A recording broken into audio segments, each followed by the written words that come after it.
Ya, welcome, selamat datang di Tiang Jauh episode World Cup yang terakhir ya, World Cup Piala Dunia 2022 setelah kemarin pertandingan final selesai antara Argentina melawan Prancis. Dan wah gila, seru sih. Hari ini ada dua agenda, kita akan ngebahas sedikit soal Argentina-Prancis, beberapa rekor yang dipecahkan oleh beberapa orang di Piala Dunia ini, dan habis itu ada Team of the Tournament Piala Dunia 2022 versi Tiang Jauh. So langsung aja kita mulai ya.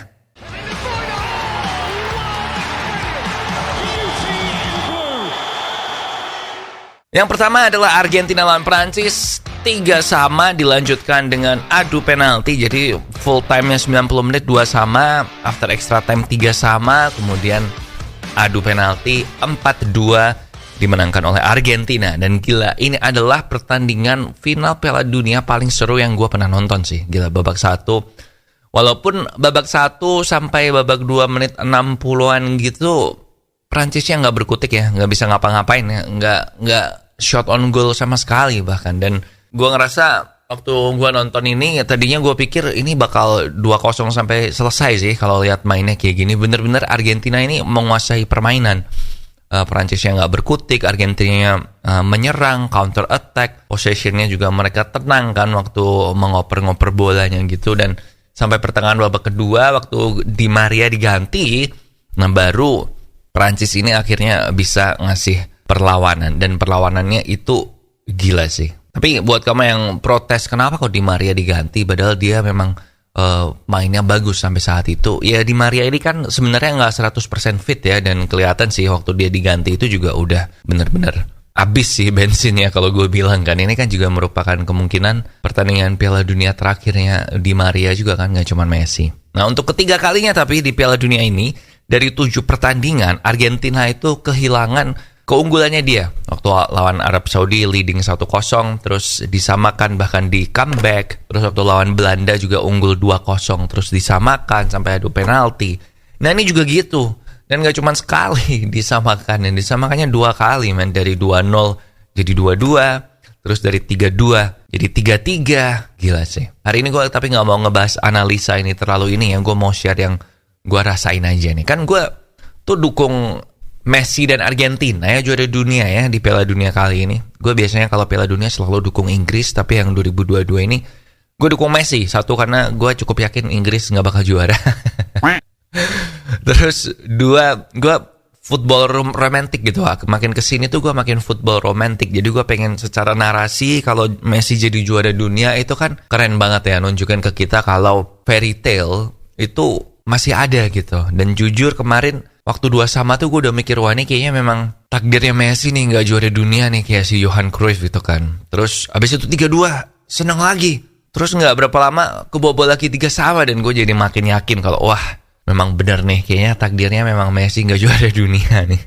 Apalagi waktu itu si Prancis dapat peluang terakhir kan dari si Colomboani atau yang pemain cadangannya itu, yang dia di ujung pertandingan dapat peluang gila banget, tinggal one on one nih, tinggal ditendang aja kan. Ya ditendang sih, itu udah berhenti jantung gue, tapi kena kakinya Martinez. Gila sih. Walaupun sebenarnya di atas kertas ya, sebenarnya gue cukup yakin kalau Argentina ini tuh di atas Perancis sih kalau sampai maju ke adu penalti. Soalnya Martinez ini lebih bagus adu penalti daripada Lloris, dan si Deschamps ini kan terkenal sebagai pelatih yang fokus ke set piece, tapi dia nggak fokus ke latihan adu penalti, karena dia ngerasa nggak bisa latihan adu penalti itu, kayak nggak bisa mereplikasi, nggak bisa menyamakan mental yang dirasakan kalau lu adu penalti beneran gitu di pertandingan babak knockout. Jadi si Deschamps ini memang kurang sering latihan penalti nih timnas Prancisnya. So gue cukup yakin di atas kertas unggul Argentina, tapi ya gimana namanya, dari 2-0 jadi 2-2, terus dari 3-2 jadi 3-3 kan.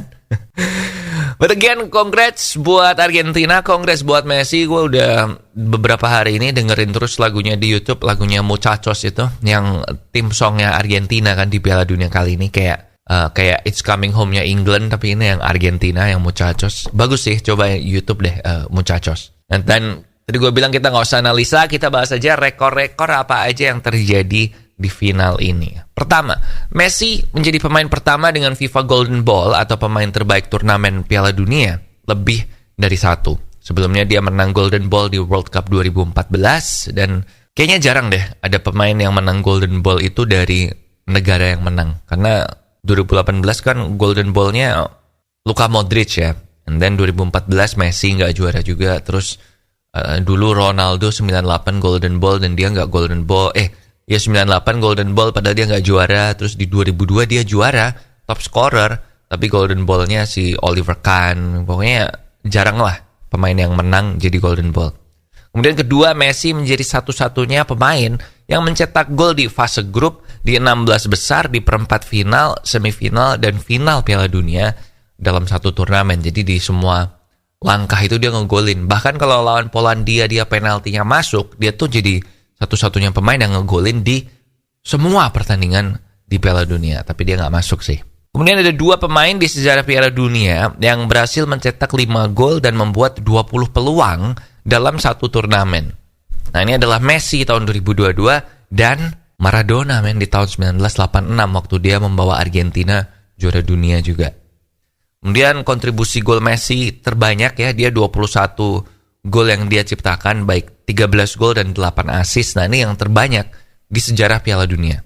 Terus terakhir juga si Messi ini mencetak rekor penampilan terbanyak di Piala Dunia kan. Dia main 26 kali. Dia ini memecahkan rekor sebagai pemain yang paling banyak tampil di pertandingan Piala Dunia. Messi-nya udah selesai, sekarang kita ke Mbappe. Jadi Mbappe ini kemarin memberikan perlawanan yang luar biasa juga ya. Dia menjadi pemain pertama yang mencetak hat-trick di final Piala Dunia setelah Geoff Hurst di tahun 1966. Waktu itu dia membawa Inggris ngalahin Jerman 4-2 gitu, dia hat-trick. Nah, Mbappe sekarang juga menjadi pemegang rekor gol terbanyak di pertandingan final Piala Dunia. Dia 4 gol kan, kemarin 3 gol hat-trick, dan 4 tahun lalu kan dia ngegolin 1 nih di final Piala Dunia. Dah, capek ya, banyak banget soalnya rekor-rekornya. Kita langsung aja ke sesi berikut, yaitu Team of the Tournament versi Tianzhou. Nah, Team of the Tournament versi Tianzhou ini adalah pandangan gue ya dari pertandingan-pertandingan yang gue lihat. Jadi mungkin kalau ada yang kelewat karena gue gak nonton pertandingannya, ya mohon dimaafkan. Tapi ini formasinya 4-4-2 diamond ya. Jadi sayapnya mengandalkan fullbacknya. Jadi kipernya adalah Emi Martinez. Back kanan Achraf Hakimi. Terus duet back centralnya adalah Joško Gvardiol sama Thiago Silva. Jadi Brasil sama Kroasia. Gue bilang Brasil ini termasuk bertahannya solid ya di Piala Dunia ini. Dan kayak, makanya kan gue sempat bilang kan, kalau lihat dari permainan di pertandingan pertama, sebenarnya unggulannya tuh di antara Prancis, Brasil, dan Spanyol, karena Spanyol 7-0 kan waktu itu. Yang paling ini tuh si Brasil, soalnya belakangnya oke. Kemudian back sayapnya yang kiri ada Luke Shaw.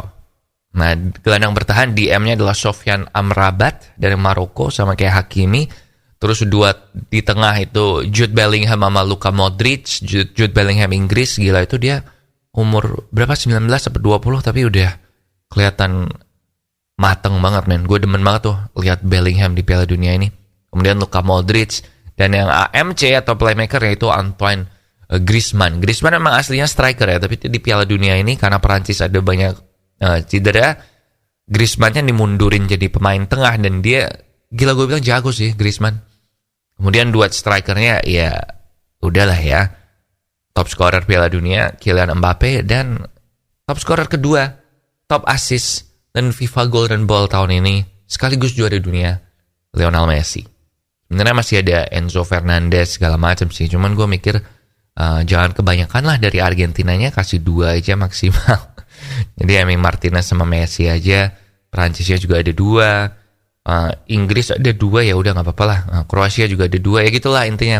Oh ya, sama pelatihnya si Scaloni, pelatihnya Argentina. Gue bilang Scaloni ini memang layak dapat pelatih terbaik ya, karena Argentina ini kalau lo perhatikan dari tiap-tiap pertandingan itu dia sering melakukan perubahan-perubahan, baik itu gara-gara musuhnya atau melakukan rotasi pemain biar pemainnya tetap segar kan di akhir pertandingan atau di pertandingan-pertandingan berikutnya. Dan dia juga berani mengganti pemain yang performanya buruk kayak Lautaro Martinez kan, akhirnya diganti Alvarez mainnya lebih bagus. Kemudian si Papu juga ketika Enzo Fernandez masuk dan mainnya bagus juga dia berani yang dipasang Enzo Fernandez terus. Kemudian si Montero kayaknya yang di pertandingan pertama yang backnya main jelek kayaknya si Romero. Terus di pertandingan kedua diganti Lisandro Martinez, tapi habis itu berani ganti ke Romero lagi. Jadi menurut gue Scaloni ini layak sih jadi pelatih terbaik. Dia tahu gimana. Lagian jarang tahu pelatih timnas yang bisa membentuk tim sesuai Messi itu kan. Jadi Scaloni lah pelatih terbaik. So itu dia buat Tiang Jauh edisi terakhir Piala Dunia ini. Mulai minggu depan udah nggak ada Tiang Jauh Piala Dunia ya. Kita akan kembali ke program biasa yaitu yang EPL. Bahkan in fact off the record kayaknya belum jadi mulai minggu ini. Nanti hari Kamis atau hari Jumat akan ada Tiang Jauh lagi. Tapi kembali ke Tiang Jauh seperti biasa yaitu membahas Premier League. Kita akan ngebahas Premier League yang mulai lagi besok Senin di Boxing Day di tanggal 26 Desember. Oke, kalau belum subscribe, please subscribe di YouTube Popo on the Radio karena sangat membantu kita, mensupport kita juga, bikin jadi lebih semangat, and share juga sama teman-temanmu yang suka bola ya. Di share ke teman-teman, ini loh Tiang Jauh untuk pecinta bola, dari pecinta bola, bukan pandit. Oke, yaudah gitu aja. Thank you for watching. Di sini Popo Kusain and I'll see you when I see ya.